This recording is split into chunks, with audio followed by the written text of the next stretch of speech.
akan menjelaskan tentang pengertian filsafat dan hubungan antara filsafat dengan ilmu. Dibuatnya video ini untuk menyelesaikan ujian akhir semester mata kuliah Filsafat Ilmu Pendidikan yang diampu oleh Ibu Iswandini Agustin MPD. Selanjutnya aku akan menjelaskan tentang pengertian filsafat menurut para ahli. Yang pertama, menurut Dr. Hasan Bakti Nasution, filsafat berasal dari bahasa Yunani yaitu philosophia. Philo yang artinya cinta dan sophia yang artinya kebijaksanaan atau kebenaran. Jadi, filosofia adalah orang yang mencintai kebenaran sehingga berupaya memperoleh dan memilikinya. Yang kedua, menurut Harun Nasution, filsafat berasal dari struktur kata philos dan sophia.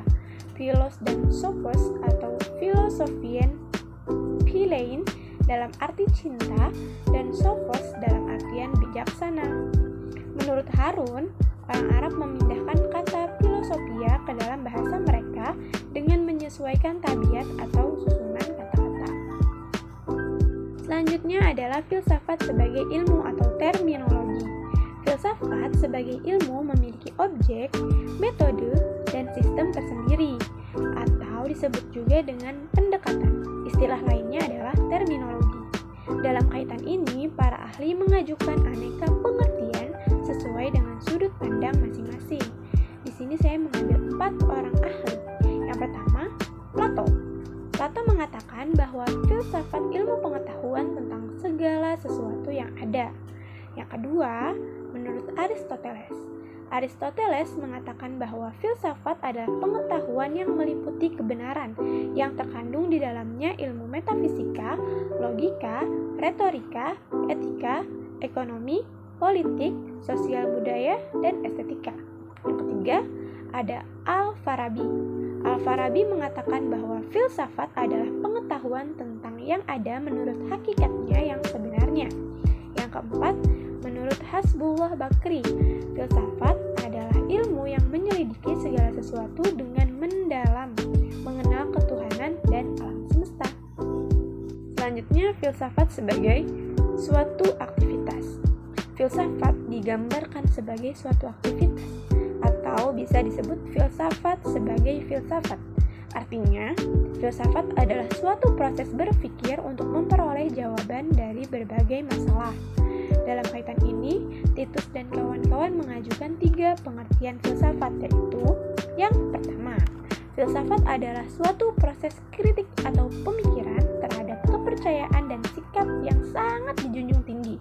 Yang kedua, filsafat adalah sebagai analisa logis dari bahasa serta penjelasan tentang arti kata dan konsep. Yang ketiga, filsafat adalah suatu usaha untuk memperoleh gambar secara keseluruhan. Ini adalah filsafat berdasarkan watak dan juga fungsinya. Ada beberapa definisi filsafat yang telah diklasifikasikan berdasarkan watak dan fungsinya, yaitu filsafat adalah sekumpulan sikap dan kepercayaan terhadap kehidupan dan alam yang biasanya diterima secara tidak kritis.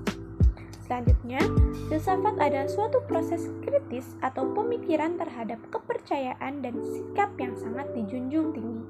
Selanjutnya, filsafat adalah usaha untuk mendapatkan gambaran secara keseluruhan. Artinya, filsafat berusaha mengkombinasikan hasil bermacam-macam sains dan pengalaman manusia sehingga menjadi pandangan yang konsisten tentang alam. Filsafat adalah analisis logis dan bahasa serta penjelasan tentang arti kata dan tata konsep atau logosentrisme. Filsafat adalah sekumpulan masalah yang langsung mendapat perhatian dari manusia yang dicarikan jawabannya oleh ahli filsafat. Bahasan saya terakhir adalah ciri-ciri berpikir filsafat atau kefilsafatan. Berpikir filsafat memiliki karakteristik tersendiri dibandingkan dengan ilmu-ilmu pengetahuan lainnya. Terdapat beberapa ciri berpikir filsafat sebagai berikut. Yang pertama, radikal. Kata radik berasal dari kata radix atau dari bahasa Yunani yang berarti akar dalam bahasa Indonesia. Jadi, berpikir radikal artinya berpikir sampai ke akar-akar persoalan, berpikir terhadap sesuatu dalam bingkai yang tidak tanggung-tanggung, atau tidak ada sesuatu yang terlarang untuk dipikirkan. Yang kedua, yaitu universal. Universal artinya berpikir secara menyeluruh, tidak terbatas pada bagian-bagian tertentu, tetapi mereka mencakup keseluruhan aspek yang konkret dan abstrak atau yang fisik dan metafisik. Yang ketiga, ada konseptual. Konseptual ini merupakan hasil generalisasi dan abstraksi pengalaman manusia. Misalnya, apakah kebebasan itu? Yang keempat, ada koheren atau konsisten. Koheren artinya sesuai dengan kaidah-kaidah berpikir logis, sedangkan konsisten adalah tidak mengandung kontradiksi. Selanjutnya ada sistematik. Sistematik adalah berpikir logis yang bergerak selangkah demi selangkah atau step by step, penuh kesadaran, berurutan, dan penuh dengan rasa tanggung jawab. Ciri ini penting dilakukan untuk menghindari terjadinya jumping conclusion dalam membuat rumusan suatu kesimpulan. Yang keenam, ada komprehensif. Komprehensif ini mencakup atau menyeluruh. Berpikir filsafat merupakan usaha untuk menjelaskan alam semesta secara keseluruhan. Yang ketujuh, yaitu bebas.